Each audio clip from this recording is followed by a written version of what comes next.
XP ho! XP ho! It looks like rain up in this bitch.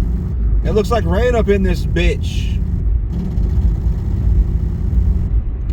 So the company I work for, which shall not be named, I always fucking knew it was dirty as fuck. That's why I do not take part. Oh, fuck me in the face. I do not take part in the, I take part in as little as I can as far as benefits goes, because I do not trust these hoes. Well,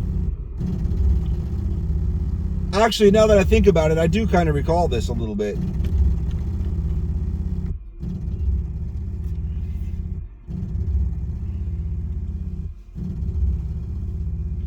But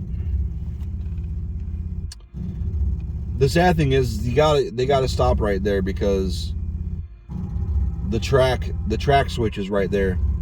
Horrible placement for whatever.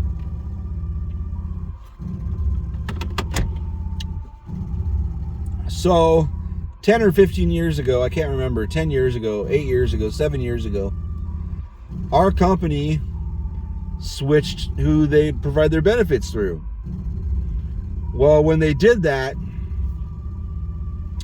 they gave people, here's what you can do.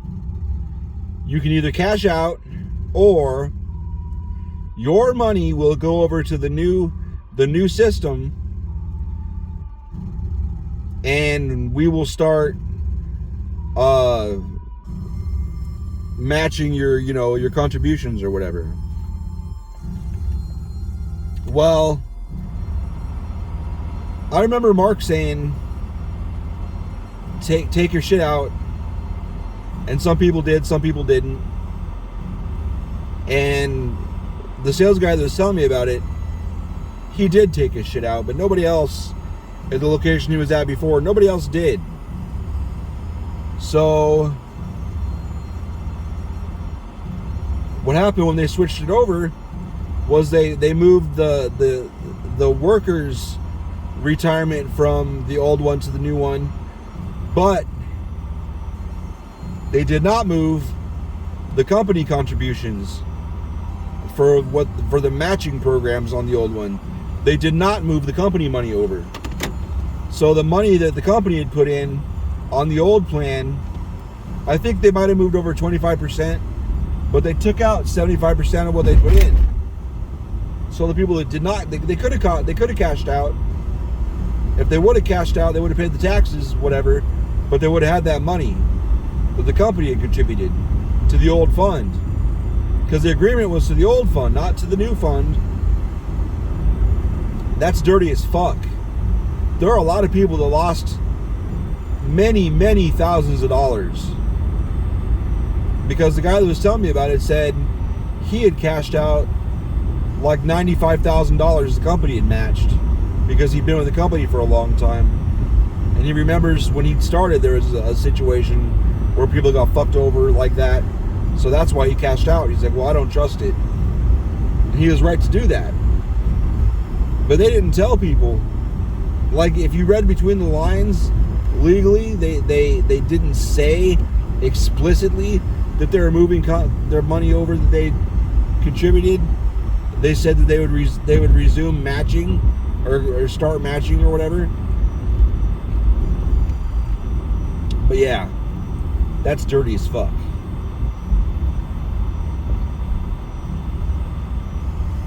Dead bug? Is that...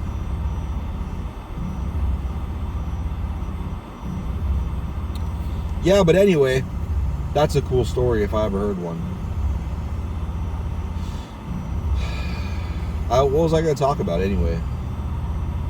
Oh. So, we scrapped a bunch of shit, and it was sitting there ready to be thrown out, and the one of our customers, he's a really good guy. I love the guy. here's another side story. This customer helped me out because I needed 4 foot by 8 foot sheets of insulation, which are only a few bucks a sheet. I only needed like 8 sheets. So let's just say it was $4 a sheet. That's 32 bucks. Shipping for that size, having it shipped to me would have been like 80 bucks. So I'd have paid over twice as much as the shit costs in shipping. Now the place that I bought it from is like a block away. So I could walk that shit home, no problem. So I asked some neighbors.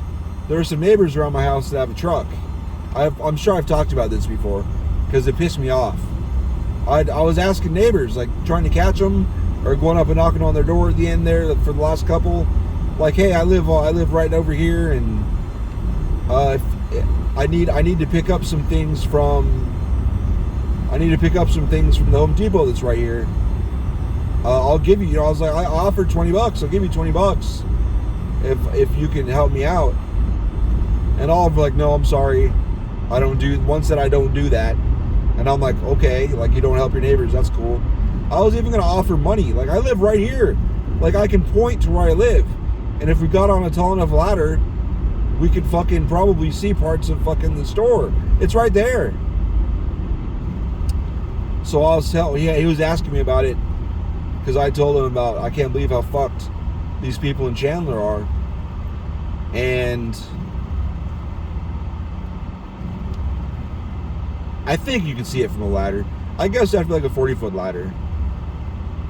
Because I figure cutting across from where we live to the place, well, I guess maybe it's like 2 blocks. There's all those fields there. But whatever. So I told the coworker, the customer, as a customer, I told him, like, I'm this weekend I think I'm gonna just take a dolly home with me and just walk them home.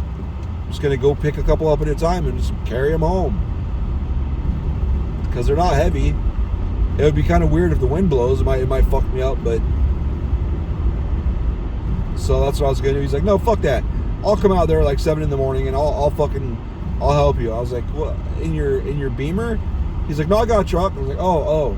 So he took a company truck home, or it's his company, so one of his trucks, whatever. He brought this truck out and I went to give him $20. I'm like, thanks, man. He's like, get that shit out of here. He's a cool dude. I love the guy. So he comes in today and he sees these carts full of shit we're going to throw out. And he's like, what the fuck, really? Because it's thousands of dollars worth of shit. And whoa, did I just kill a bird? Or did a bird just kill itself using the front of my car? It sure as fuck looks like it. That's gross. So I'm like, I don't know, you'll have to call the outside sales guy because he'll have the most leeway to make whatever happen. So he calls the outside sales guy or he's like, okay, I'll call him. So a little bit later, the customer texts me, and he's like, salesman name said go for it. He gave me the green light, so I'm just gonna come back and pick it up. I'm like, all right, cool. So I just wanted to make sure. I called the sales guy, and he's like, yeah, man, the sales guy said he talked to, I know the guy's name up at corporate. I talked to him and he said he doesn't give a shit. So just give it to him. And the sales guy was like, make sure he knows you got to spin, because the bearing's been sitting on the shelf for years. I just said what it was. Whatever. Sit on the shelf for years. So tell him to spin it up. Got to make sure he spins it up. And if anything happens with those customers, whatever, if anything happens, we're not liable. You know, you just, oh, look at that. It's fucking hot air balloon. He's like, we're not liable, so. And so when the customer came to pick him up, I gave him an overview of the conversation. He's like, when the fuck have you guys ever given a credit to anybody for a bearing failure? Oh, I do remember an example. But those were big, expensive bearings. But anyway, fucking throat.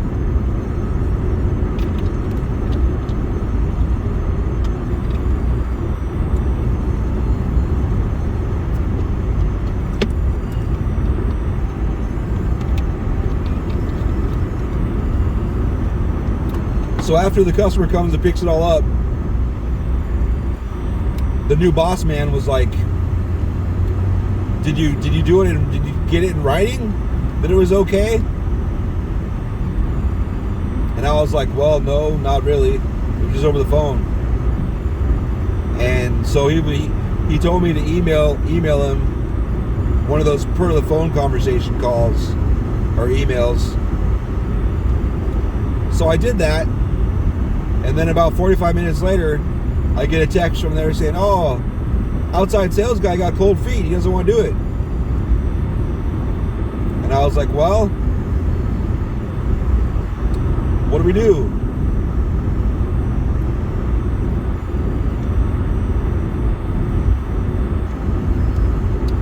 So, and then he's like, well, don't worry about it. I'm going to tell him to suck my dick.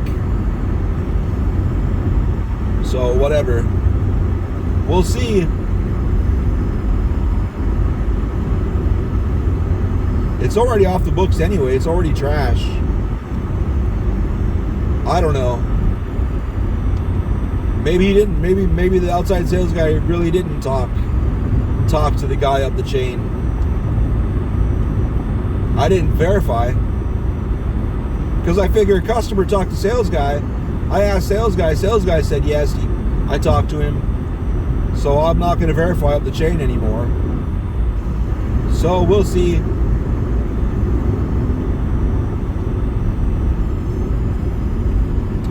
I put my supervisor's name in there, like, hey, I actually said he told me to email about this, just to, per phone conversation, one of those emails. Because I personally would never have emailed about that, because I think it was supposed to be one of those off the books things. So I think since it was put on the books in an email, that might have made him want to be like, oh, maybe we shouldn't do this. Maybe I wonder if this is the same Ram guy. I love that fucking... It's not a hood ornament. Whatever you call it when it's on the back. The butthole ornament. What am I recording in? 4K again? I don't even know. It's probably not. I think it's got full sensor shit.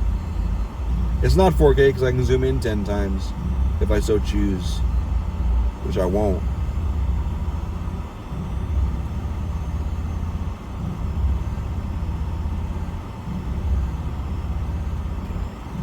Whatever.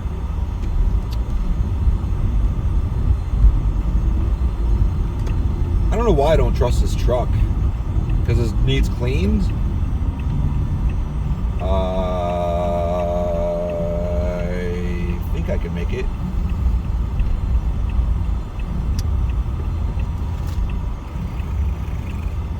Oh, it's a Chick-fil-A hot air balloon. Get the fuck out of here.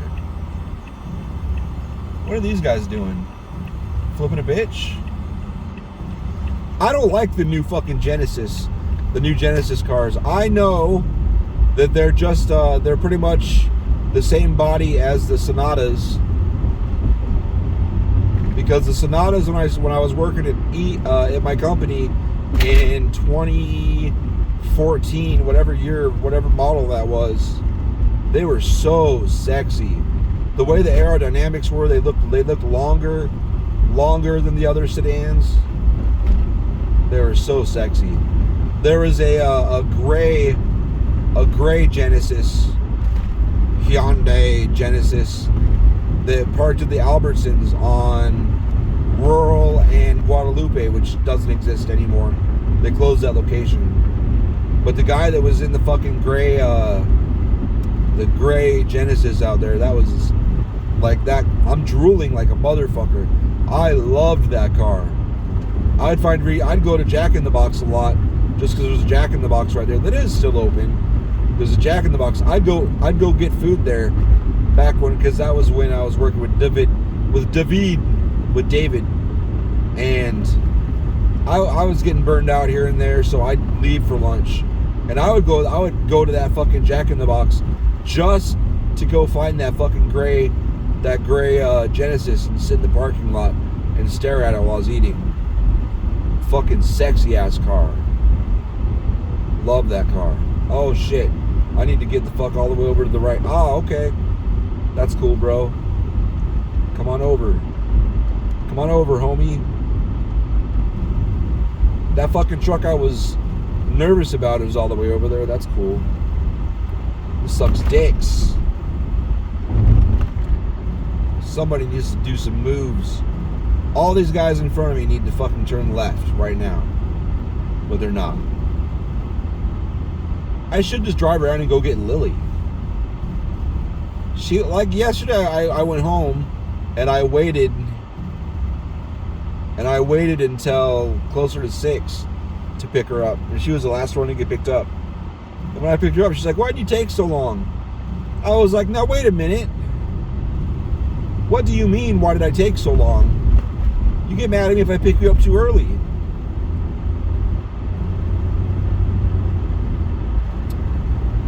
She's a cute little shit. Last night she was like, "Can I sleep in your room?" Oh wait, I can get over.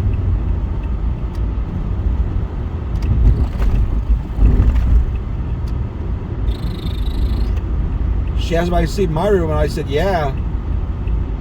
And it was just a couple seconds. It was not even close to a minute. It was like maybe 20, 30 seconds max. And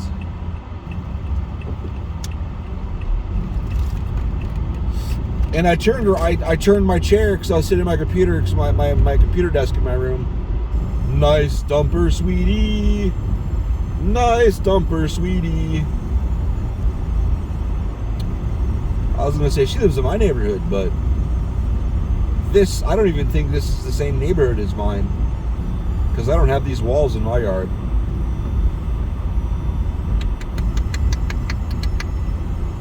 Anyway, she'd already fucking set up her whole arrangement with like 3 pillows and a couple blankets and all that shit.